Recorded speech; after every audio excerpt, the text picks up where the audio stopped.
Uhum.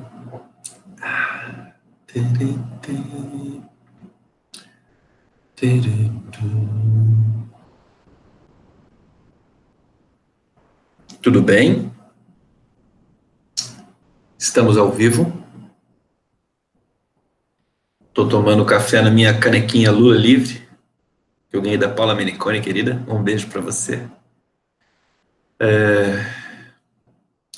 Um dia como hoje, um dia triste, mas um dia importante, histórico.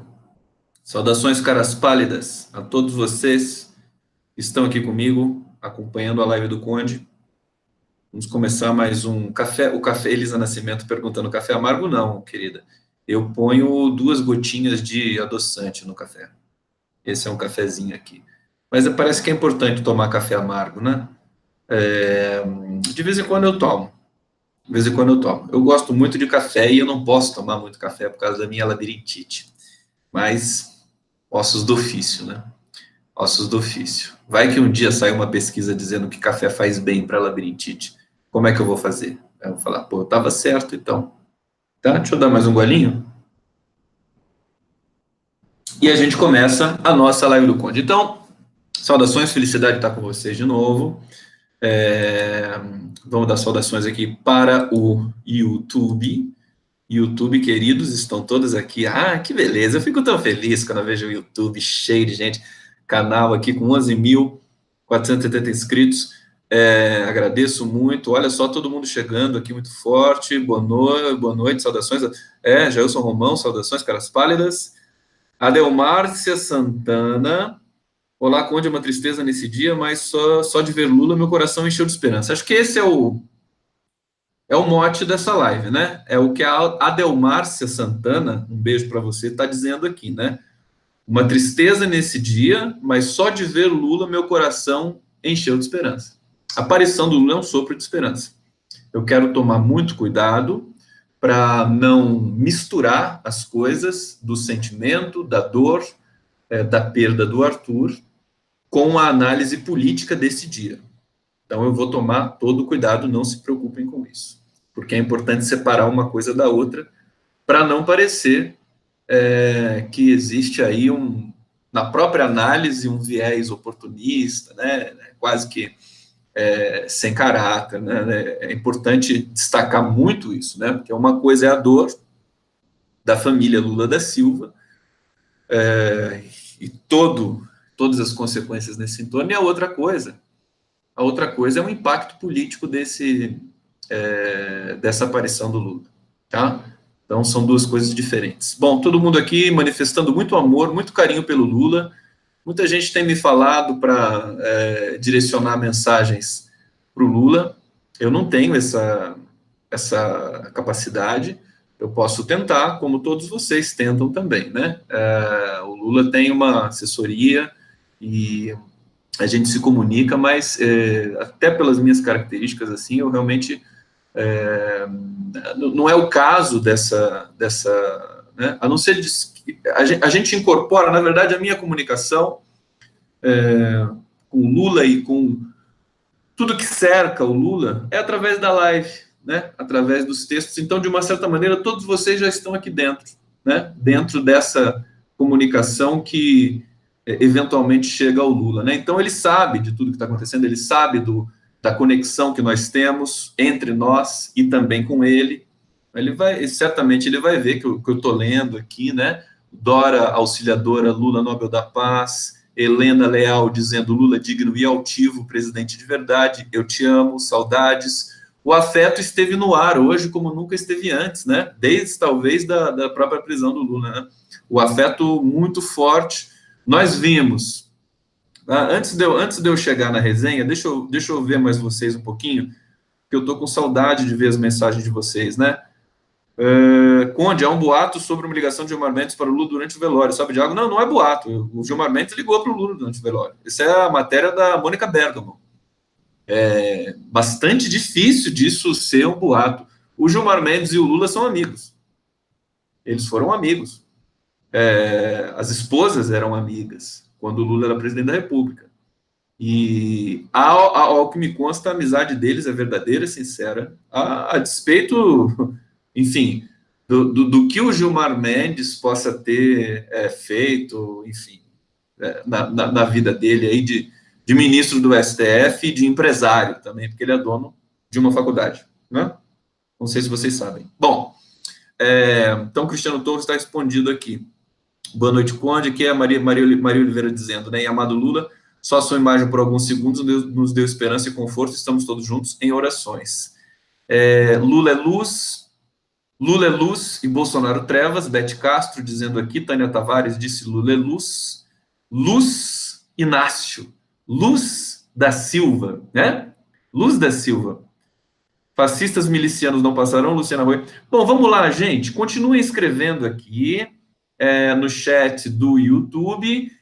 Inscrevam-se no canal do Conde, por favor. Deem o like, deem o dislike também, se tiver algum bolsonarista perdido aqui, porque o dislike também ajuda, viu, queridos? Não é só o like que ajuda, não. E vamos fazer uma pequena resenha digressiva, que eu quero falar algumas coisas para vocês desse dia de hoje. Primeiro eu vou começar conversando da minha rotina aqui, das conversas que eu tive. Eu fiz uma entrevista hoje com Nelly de Almeida, Fernanda, não vou lembrar o sobrenome da Fernanda agora, e a Monique Matos. Elas são da equipe do coletivo Tapirado, Pirou, que é um bloco carnavalesco do Rio de Janeiro, que já tem 15 anos e que sai às ruas para consolidar, reiterar, eles são ativistas também, né? As conquistas da política de saúde mental no Brasil. Isso é muito importante, nós falamos sobre isso, foi muito bonito. A entrevista está no cardápio do meu canal, se vocês quiserem ver, puderem ver. A Monique Matos é uma cantora e compositora maravilhosa. Ela cantou 3 músicas ali, sendo que são as 3 de autoria dela, e uma é sobre o Lima Barreto, que foi internado em manicômio, e se não me engano morreu no manicômio, sobre essa política que o Bolsonaro quer fazer voltar a graçar no Brasil, que é a política segregacionista, né? Que nós temos uma... O Brasil é um país sensacional, né? A despeito de toda essa desgraça que nos acometeu, mas nós temos excelência em todas as áreas do conhecimento. A nossa área de saúde mental é respeitabilíssima, né? E a política de saúde mental que foi desenvolvida no Brasil, desde, não só de Fernando Henrique de Lula, mas desde antes, né? Porque existe ali uma força profissional, social, muito presente, respeitada no mundo todo, e é essa política de saúde mental que, por exemplo, só um dado, né? Ela preserva a ideia de que os usuários ou pacientes, aspas, de uma rede com problemas psiquiátricos, né? Sempre muitas aspas, porque é muito difícil falar de loucura, né? E de questões de saúde mental, que eles se integrem à sociedade, que esse é o remédio, esse é o processo de, não é nem de cura, mas é um processo de humano, né? Que evita problemas maiores, que são muito mais graves e muito mais danosos e custosos e desumanos. Ou seja, essa política de internação, de segregação, né? Internar crianças, adultos, crianças, ela foi combatida com muito sucesso. E com ela você, inclusive, pode direcionar verbas para outros investimentos, e não de construir manicômios, né? A grande expertise dessa política de saúde mental brasileira, reforma psiquiátrica, também chamada de reforma psiquiátrica ou luta antimanicomial, são os CAPs, né? Centros de Atenção Psicossociais, que estão espalhados pelo Brasil inteiro, ainda estão espalhados pelo Brasil inteiro. Então, os CAPs, eles estão conectados com esse bloco carnavalesco do Rio de Janeiro, que é absolutamente genial. Os adereços são lindos, as pessoas que estão envolvidas ali são extremamente profissionais, e eles trabalham em conjunto com os usuários da rede de saúde mental, usuários ou pacientes. Ou seja, pessoas que não estão enquadradas completamente naquilo que nós podemos chamar de normalidade, muitas aspas, né? Essa palavra é horrível, nem se usa mais, mas na falta de uma melhor nesse momento, vou usá-la aqui com vocês. E eles trabalham em conjunto, né? E é muito bonito. Então, nós tiramos dali também, passando pela provação de assistir o Lula nesse dia tão que é histórico, né? A saída dele para se despedir do seu neto, morte trágica, inaceitável, como a gente conversou nesses dias, justamente da criatividade do povo brasileiro e da conexão do Lula com esse pessoal que trabalha em prol de uma civilização possível, né? Então a entrevista foi bonita. Eu vou pincelar algumas ideias que nós pudemos desenvolver ali, justamente para significar um pouco mais esse momento de que o Lula surge para o Brasil imenso, né? O Lula surgiu gigantesco. Helicópteros, né? Não sei se tinha tanque, mas enfim, um exército inteiro de policiais. Teve a coisa bizarra do policial com broche da SWAT, mas vou deixar para fazer as piadas no final, né? Enfim, todos ali ostensivamente demarcando presença do lado do Lula. Acho que eles queriam sair na foto, né? Esses policiais, né? Na verdade, é a orientação truculenta dessa juíza Carolina Lebos e de todo o nosso sistema impregnado dentro do Poder Judiciário, que morre de medo do Lula, tem medo da sua força popular, tem medo do que ele significa, e, diante de um beco sem saída desses, que é essa decisão de liberá-lo para se despedir, que é um direito que ele tem, despedir de um ente querido que deixou, a família Lula da Silva,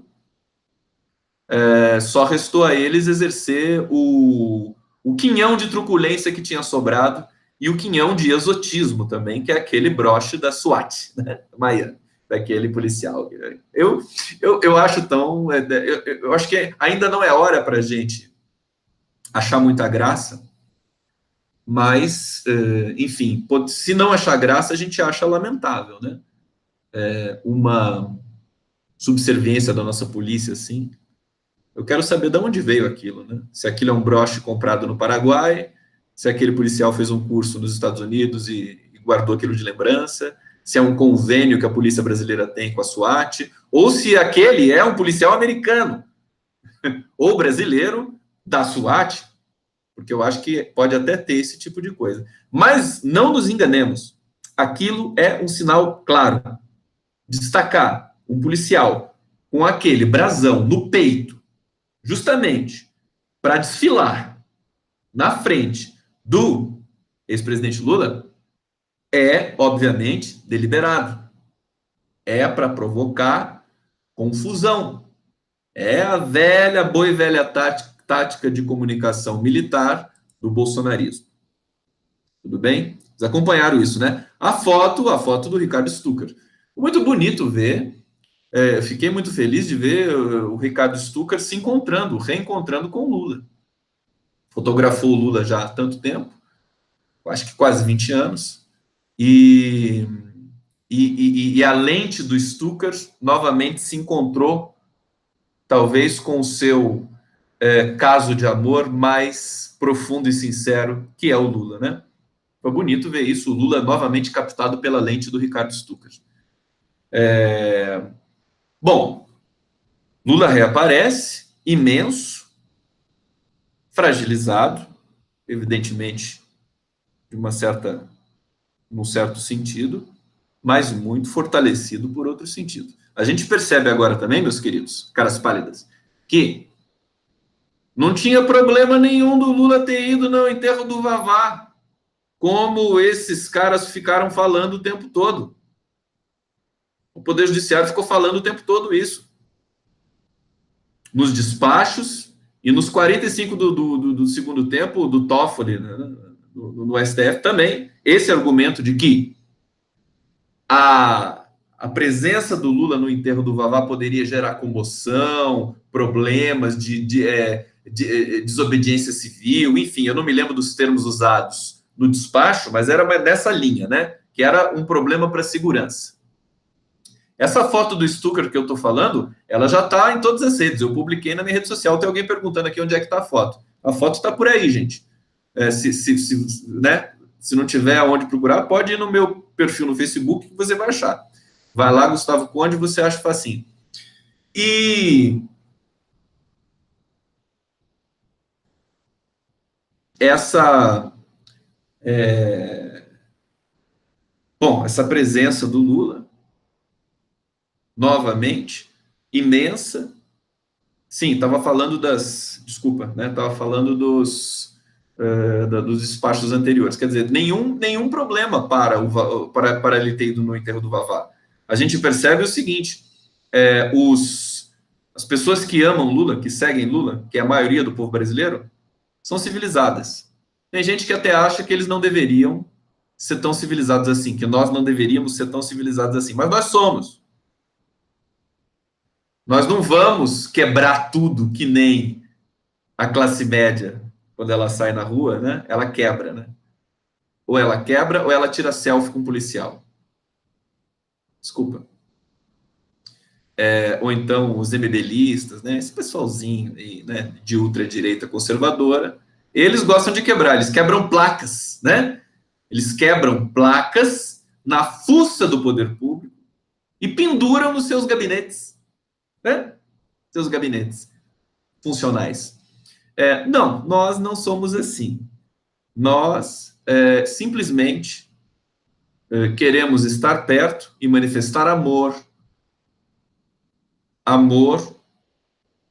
saudade, força, perseverança, esperança, perto daquele que nos inspirou a vida toda aqui no Brasil, que é o ex-presidente Lula. Só isso. Ninguém vai atacar ninguém.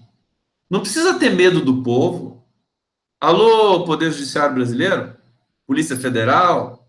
Polícia Militar? Exército? Não fica com medo da gente, não. A gente não vai devorar vocês. Podem ficar tranquilos. Nós somos civilizados. Nós somos do segmento democrático deste país.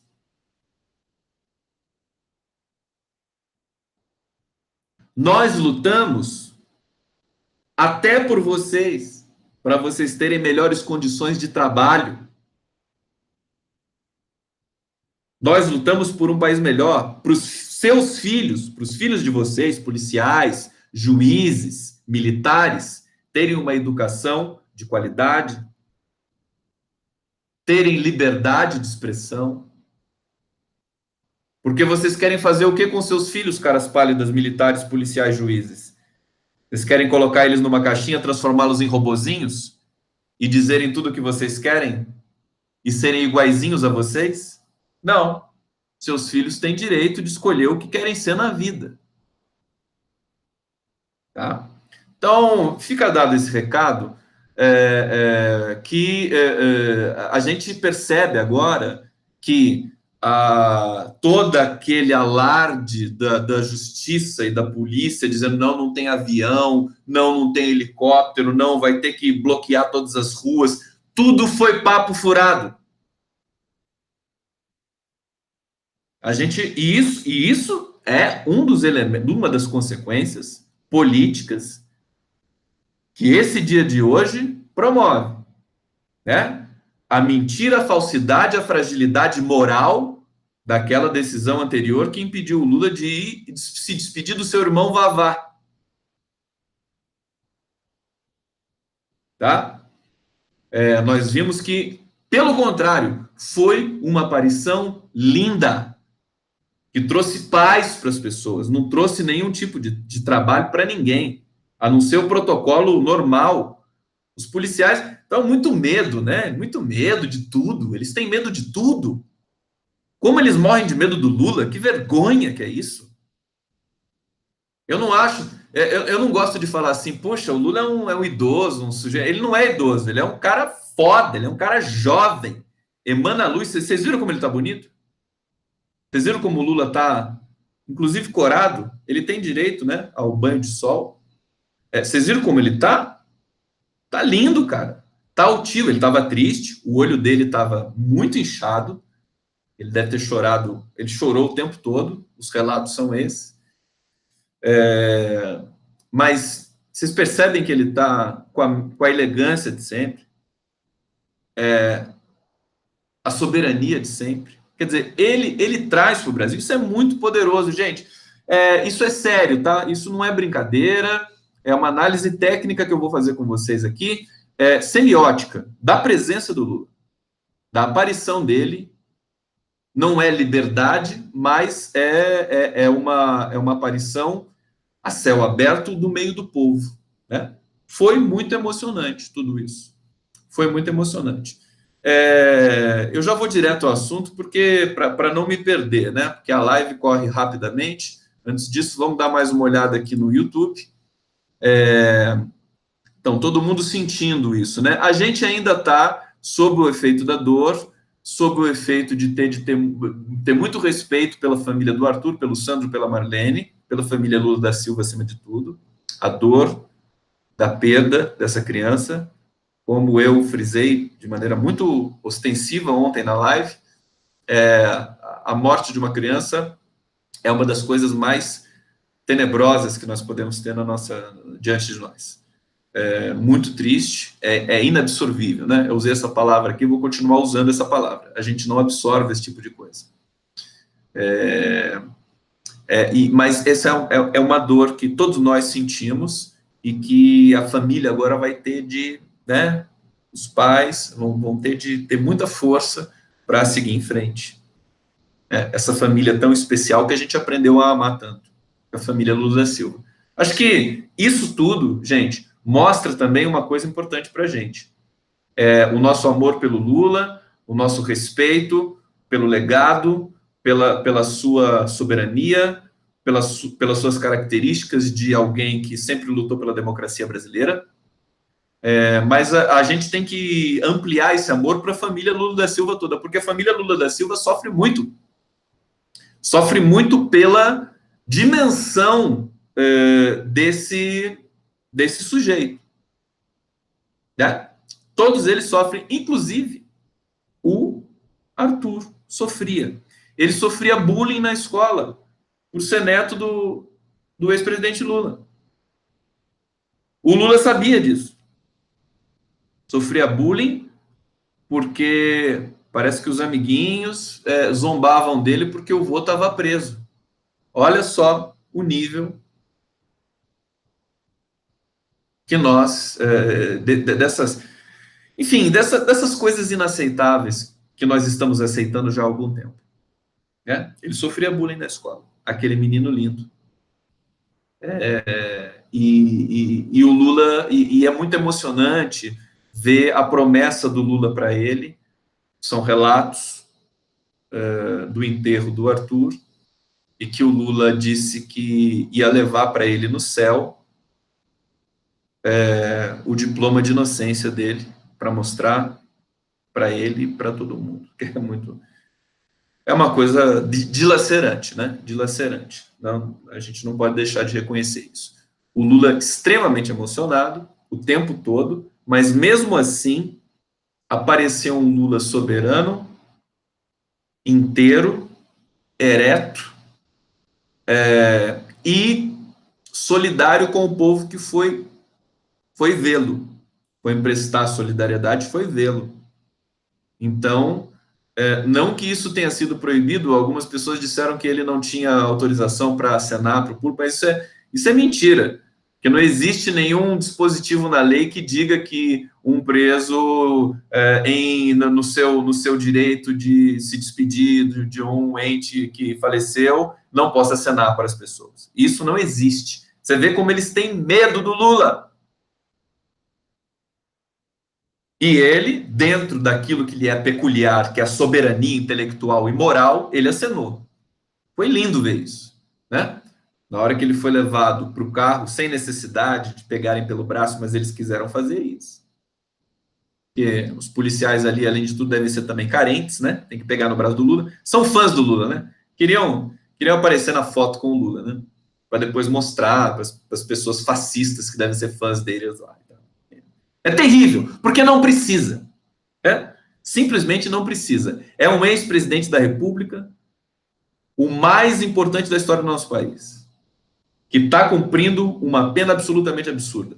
E eu vou falar disso também na sequência. Então, ele subiu ali no assoalho daquele carro da polícia e acenou para as pessoas. Claro que ele não ficou dando tchau, mas ele acenou de maneira soberana e de maneira correta.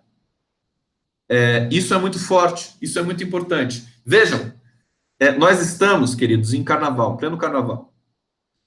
O que isso tem a ver, Conde? O que tem a ver carnaval? Ana Flock está perguntando aqui, fãs, né? Fãs. Eu estou sendo irônico, né? Acho que vocês conseguem entender isso. Estamos no carnaval. O que é o carnaval? Vamos ler rapidamente, assim. Enfim, é complexo, tem muita coisa para falar do carnaval, mas, basicamente, iconograficamente, o carnaval é o momento em que o povo aparece. Não é curioso isso? O carnaval é a festa popular, a maior festa popular do Brasil. Estão me acompanhando? É a hora que o povo aparece, é a hora que o trabalhador se torna protagonista. Olha como é simbólico. É a hora que a secretária, a estagiária, a doméstica, o lixeiro se torna um passista, né? As profissões mais populares, né? As profissões mais populares, a mulher se torna porta-bandeira, rainha da bateria. Eu adoro as rainhas da bateria, porque as rainhas da bateria são todas trabalhadoras. Porque para ser rainha da bateria do carnaval, não é só você ter corpinho. Vocês já entraram num ensaio de escola de samba? Não é isso. Para ser rainha de bateria de carnaval, você tem que ter conexão com a comunidade. Os bateristas têm que curtir a rainha da bateria. Tem que conviver, tem que ter um convívio. Então, as rainhas... Vão pesquisar as rainhas de bateria. Claro que você tem uma ou outra ali que é marketing, né? Você tem uma outra aí que é uma atriz da Globo, né? Pega essa atriz da Globo aí e tal. Rainha de bateria. Mas no bojo de toda essa seleção de rainhas de baterias, elas são trabalhadoras. Trabalham o ano inteiro para desfilar no carnaval. As músicas do Chico Buarque falam muito isso também. Então, carnaval é o momento em que o povo é protagonista. Ele aparece nas fotos, ele protagoniza o processo simbólico, catártico, político. E é muito político isso. Ora. Exatamente nesse momento, o Lula, que é, se não nada mais, nada menos do que a encarnação de todo o povo brasileiro, trabalhador, de fato, aparece. Não é uma coisa impressionante? Justamente no carnaval, em que todas as nossas atenções, as atenções do povo brasileiro, que está cansado, está no seu recesso de carnaval, está curtindo, está vendo um desfile aqui, está saindo no bloco, está continuando a vida, porque não pode parar a vida, né? Você tem o Bolsonaro lá, os bolsonaristas, os filhos do Bolsonaro, né? Mas você não pode parar de viver. Né? E se você quiser ir para a Europa, você precisa de dinheiro para ir para a Europa, né? Para abandonar o Brasil. Precisa de passaporte também. Bom, eu acho que é por isso que esse dia é tão histórico também. Porque o Lula apareceu quase que como... veja a imensidão dele, né? Como um destaque.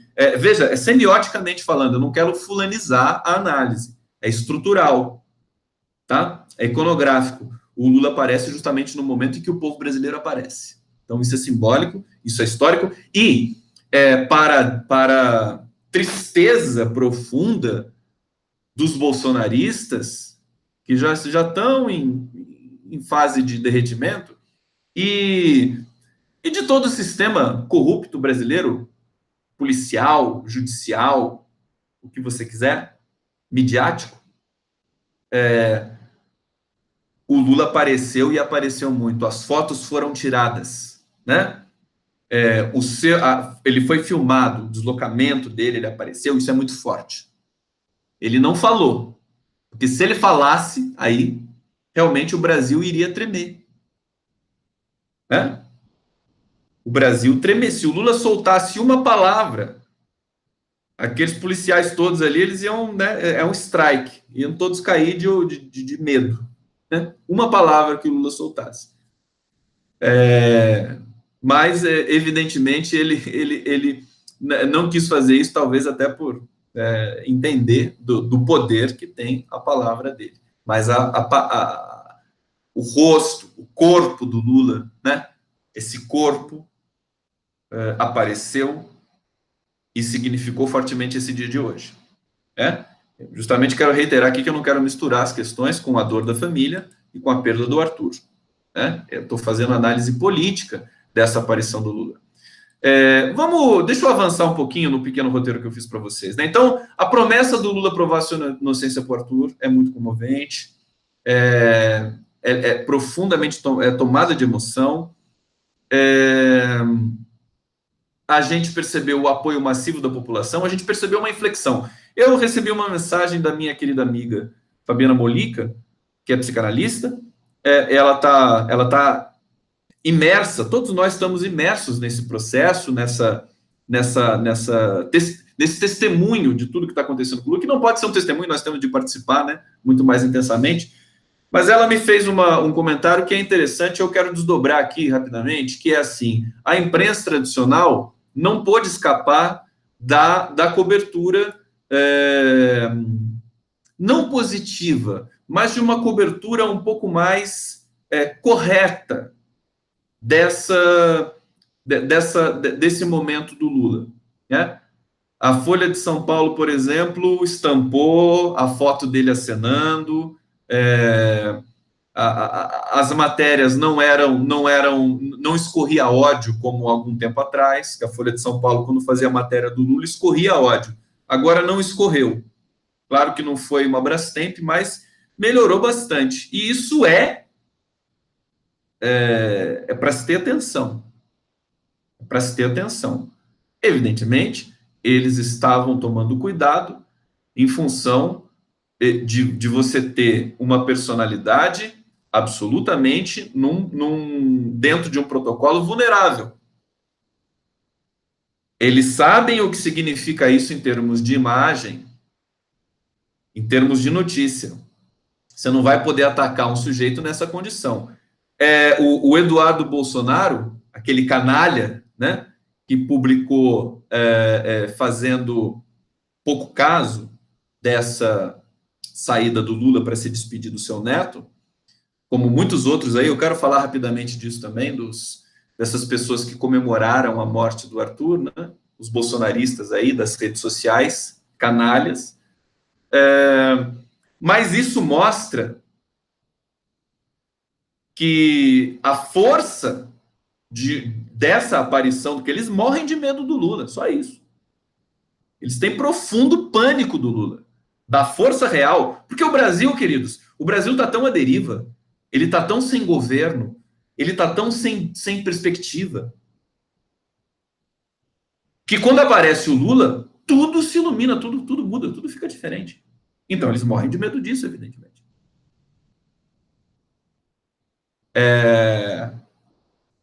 Então a imprensa tomou cuidado dessa vez, mas não é um cuidado porque a imprensa se civilizou, é um cuidado porque a imprensa sabe que ela não pode menosprezar o Lula nesse momento. E ela fez a cobertura com relativa independência e objetividade. A Folha de São Paulo ontem, ela fez manchetes bastante canalhas, no limite da canalice, porque ela diz assim que o Lula conseguiu ir se despedir do do seu neto. Mas o conseguir, esse verbo, ele está mal utilizado ali. E não é que ele conseguiu, ele tem direito. Percebem a manchete capciosa? E foi assim, foi sutil. Ontem a Folha de São Paulo soltou algumas coisas assim. Hoje ela fez uma cobertura menos canalha do que ela costuma fazer. Não sei como é que os outros veículos cobriram. O Estado de São Paulo eu cheguei a ver, também mantendo distância, mas respeitosa, né? Respeitosa. Isso sabe o que isso significa? Significa que o Lula está em alta. Ele está muito forte politicamente. E a imprensa, como em outros momentos, não tem condição de erodir essa imagem, justamente porque é um momento de fragilidade. Ela vai ter de esperar um outro momento, né, para continuar a deixar escorrer pelas suas, enfim, pelo seu rosto, né, da imprensa, o veneno para atacar, como sempre atacaram o PT e o Lula. Então, isso é um dado interessante, é um dado importante, fica registrado. Quero falar rapidamente, porque tem muita gente angustiada com isso, né? Dos monstros, né? O Juan Arias, que é colunista e escritor do El País, ele escreveu hoje que esse pessoal que comemorou a morte do menino Arthur são monstros do ódio, monstros de ódio. Eles são isso, e acho que são mais alguma coisa. E aí eu quero dar a minha visão desse pessoal, que é minoria. Eles são minoria. Eu não vi nada disso, né? Eu vi porque chegou para mim por outras vias, mas a minha rede social não tem mais isso, não se permite mais isso. Eu passei bons anos eliminando, não deixando as pessoas cometerem delitos e violarem direitos humanos na minha timeline, no meu Facebook, no meu Twitter, onde quer que seja. Eu não aceito esse tipo de coisa. E todo mundo que me acompanha sabe disso, então só se aparece um perdido uma vez na vida, outra na morte, lá, daí eu bloqueio e fim de papo. Mas eu quero dizer que é minoria do país, imagina. Isso aí é o ódio escorrendo, são das milícias digitais, né? O Bolsonaro tem milícias digitais, são milícias digitais. Esse é o termo que eu acho que tem que ser usado, né? Anotem, escrevam para que eu não me esqueça dele, né? Milícias digitais. E elas produzem essa violência. Isso é decorrente de muita solidão. É uma solidão intelectual infinita, infernal. Veja, se o cara não tem condições de saborear a arte, de saborear o amor, de saborear o seu tempo histórico, não tem condições intelectuais enfim, produzir enunciados que sejam interessantes para as pessoas, para se publicar em rede social. O que ele vai fazer se ele não tem condições nenhumas? Ele vai fazer esse tipo de coisa para chamar a atenção. Ele vai menosprezar de maneira canalha, abusiva e desumana a morte de uma criança. Muita gente, é chocante você ver que são pessoas que são profissionais, fonoaudiólogos, dentistas, médicos, né? Todos eles com essa profunda ausência de capacidade intelectual para perceberem que eles não podem dizer esse tipo de coisa. Tem muita gente que acha assim, mas e a liberdade de expressão? Eles acham que insultar LGBT, ofender mulheres, né?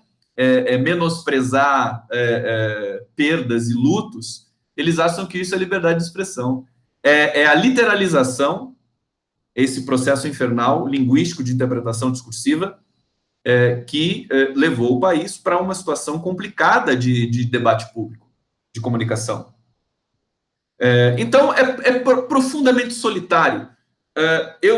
Quando me chega alguma notícia dessa, quando algum post, algum print apareceu de uma pessoa que ofendeu e que menosprezou a morte do menino Arthur, e aparece lá a foto estampada, quer dizer, a pessoa, ela acabou de assinar também a sua proscrição do mundo digital fazendo aquilo.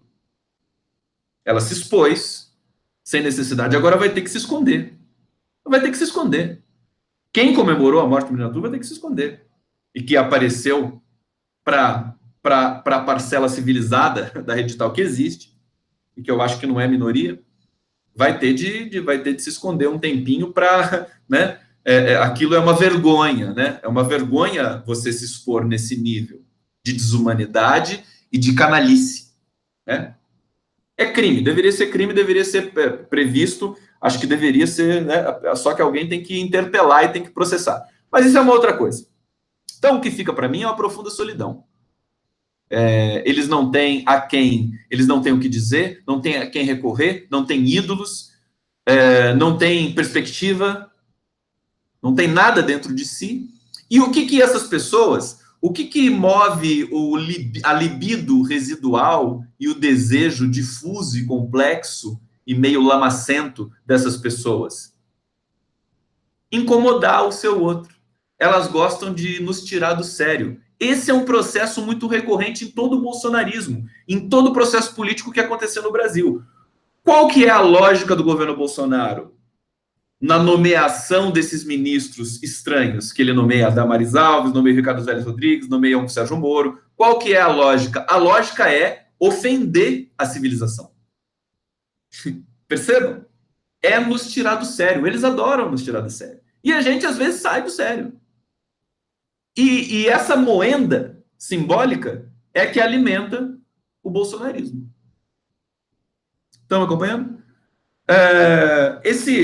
Esse protocolo de comunicação, nós assistimos, eu vi, eu tenho experiência própria dos meus amigos, em 2013, 14, quando a situação estava muito complicada e muito ódio ao PT, eles não queriam debater comigo questões concretas, objetivas da política, das estatísticas, do governo Lula, do governo Dilma e dos tucanos, por exemplo, quando ainda existia PSDB.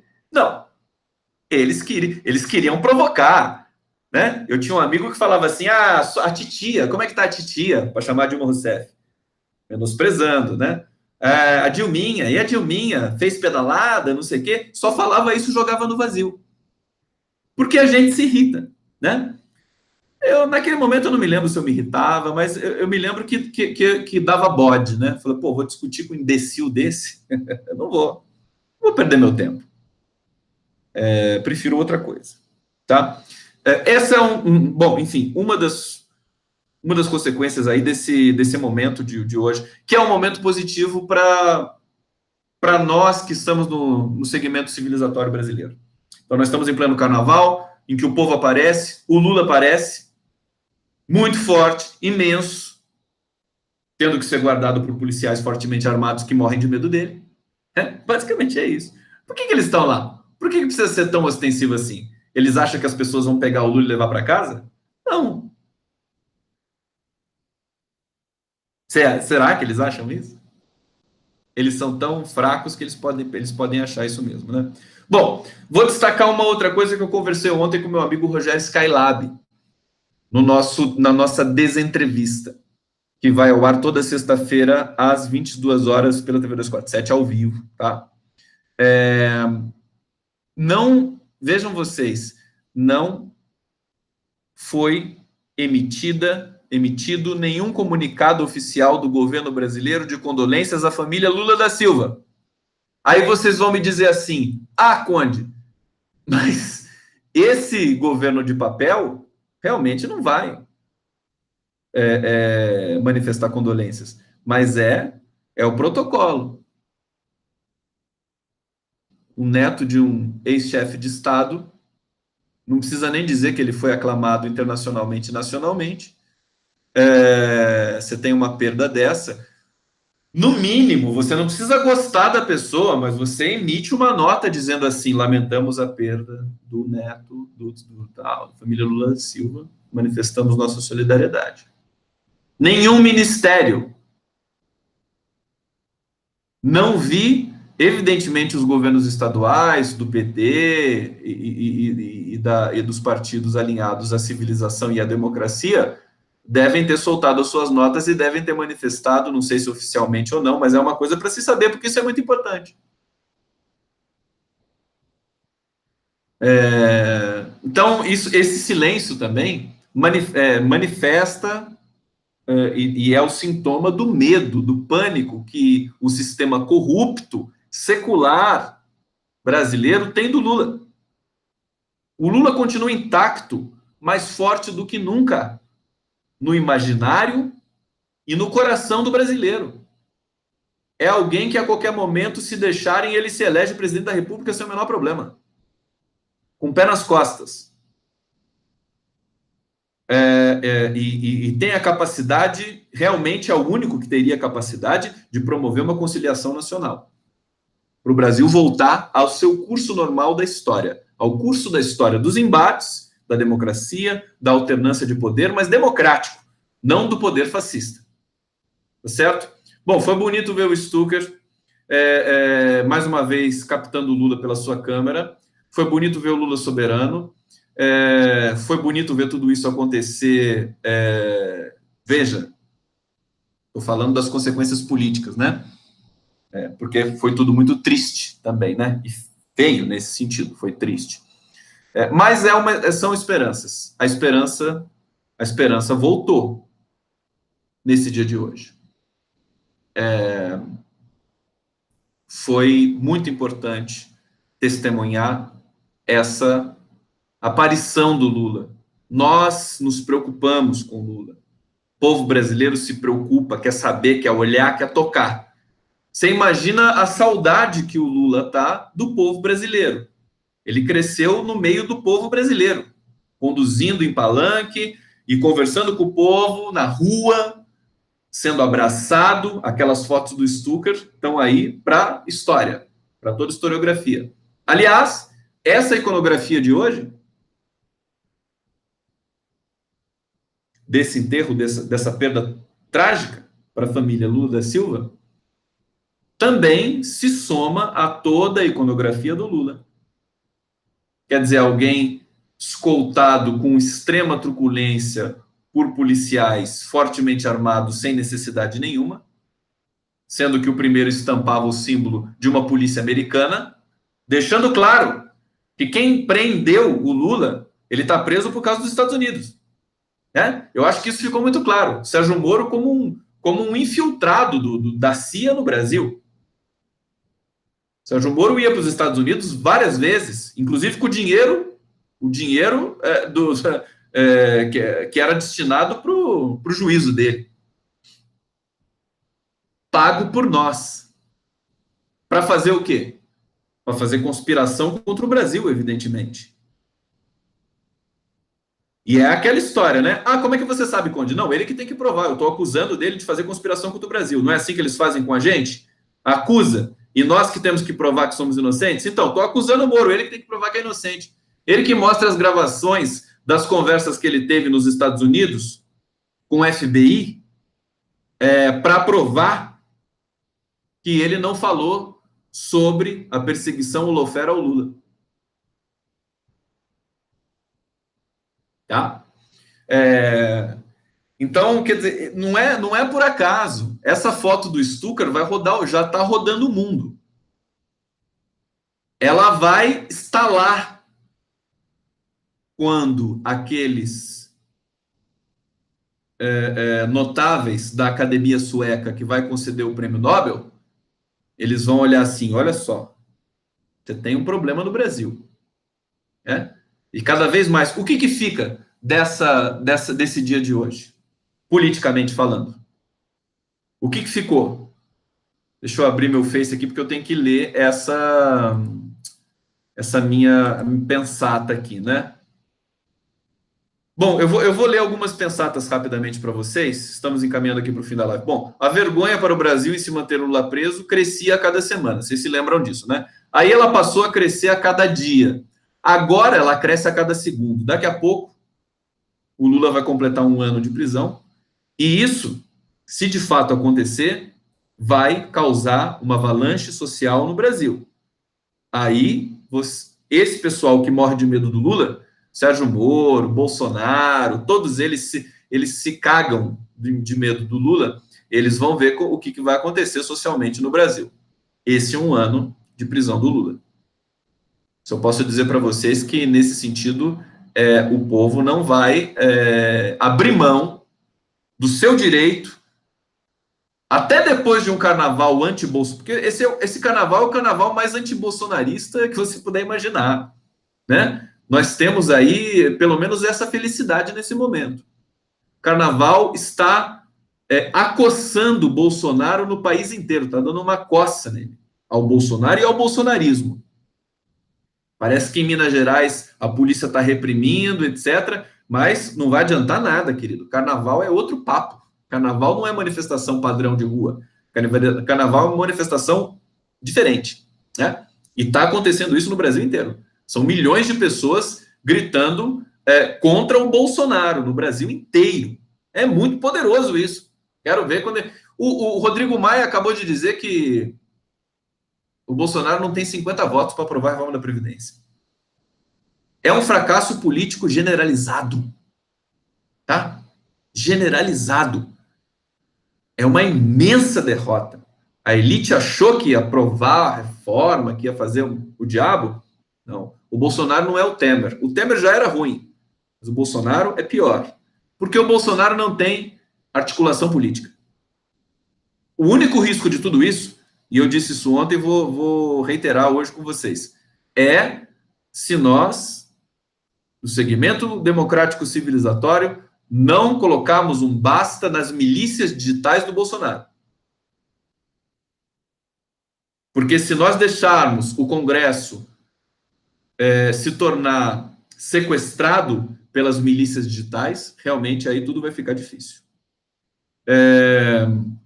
Deixa eu achar, daqui a pouco eu vou subir. Quer dizer, o Moro sendo trollado nesse carnaval de maneira muito forte.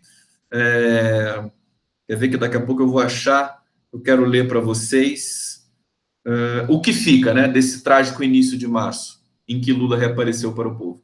A imagem de um Lula consagrado. Pensem comigo. Amado, soberano, enlutado, carinhoso e de cabeça erguida. Lula estava triste, estava com o olho inchado, mas ele estava emitindo luz, uma coisa impressionante. E essa percepção, ela é contrastada com o quê? Com a imagem de um governo federal corrupto, violento, incompetente e acossado pelo carnaval, pela realidade social do país. Quer? Então, diante disso, com toda a dor que nós respeitamos e separamos da análise política, o dia de hoje foi profundamente positivo para o segmento democrático e para o Lula em termos políticos, porque ele ficou contrastado, ele apareceu luminoso, exuberante, triste, mas absolutamente soberano. E do outro lado, o que você tem? Você tem um governo acusado de corrupção por várias frontes.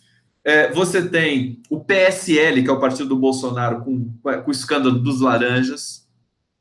Você já teve a queda de um ministro importantíssimo, foi o coordenador da campanha do Bolsonaro. É a lei do retorno. É isso. Eles realmente estão... A gente está num surto anti-bolsonarista no país nesse carnaval. É uma delícia gritar contra o Bolsonaro nesse carnaval. Todo mundo quer.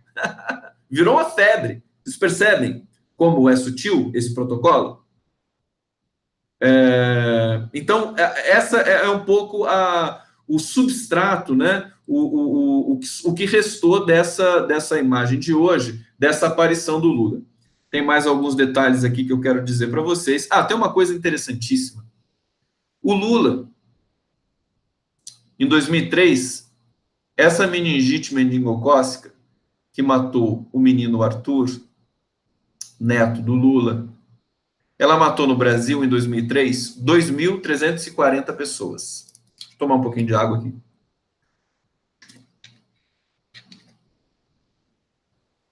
2.340 pessoas. No último ano do governo Lula, essa doença matou 1.577 brasileiros.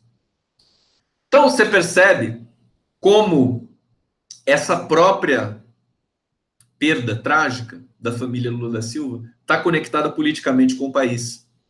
Porque você teve a degradação do programa de vacinação brasileiro quando o Michel Temer golpeou a Dilma Rousseff e passou a contingenciar. Ele tirou dinheiro, eu me lembro, o Michel Temer tirou dinheiro da vacinação, do programa de vacinação, para fazer propaganda. Vocês se lembram disso? Então, Moro também está encurralado. Que ministro é esse que ia ser o super-ministro? Vocês lembram que a imprensa falou isso? O super-ministro da Justiça e da Segurança Pública não pode nomear nem quinto escalão sem autorização do Bolsonaro. Quer dizer, sem autorização ali, sei lá, né? Talvez do Carlos Bolsonaro, das milícias digitais, né? Sem autorização das milícias. Cadê? O Moro virou um cachorro morto. E ele se exonerou da carreira de juiz, que é uma coisa absolutamente impressionante. Para ser político, o Moro vai ter o que ele merece. Está chegando perto esse momento, né? Vai ser devorado. Esse pessoal, eles, veja, pensem comigo, sem sofrimento, que é o seguinte: eles são suicidas. Eles não têm problema com jogar o Brasil numa conflagração social absurda, que as mortes disparem dos velhinhos, dos moradores de rua, das crianças, etc, etc, etc. São suicidas. Ora, se eles são suicidas, eles são suicidas. Isso é tautológico. A tautologia aqui é pedagógica. Eles são suicidas, eles caminham para a destruição deles próprios. Concordam comigo? Então, o Sérgio Moro está indo irresistivelmente para o cadafalso. Bolsonaro também. Todos eles. Todos. Claro que isso não é para se comemorar, porque o que eles já estragaram o país, o que eles já destruíram do Brasil, Sérgio Moro destruiu a economia brasileira inteira com essa... Só com o fato dele colocar na cabeça que ele tem que perseguir o Lula. Porque o Lula, como vocês sabem, não é só uma pessoa, ele é uma ideia, ele é um projeto. Então ele perseguiu tudo isso, ele perseguiu todo o projeto.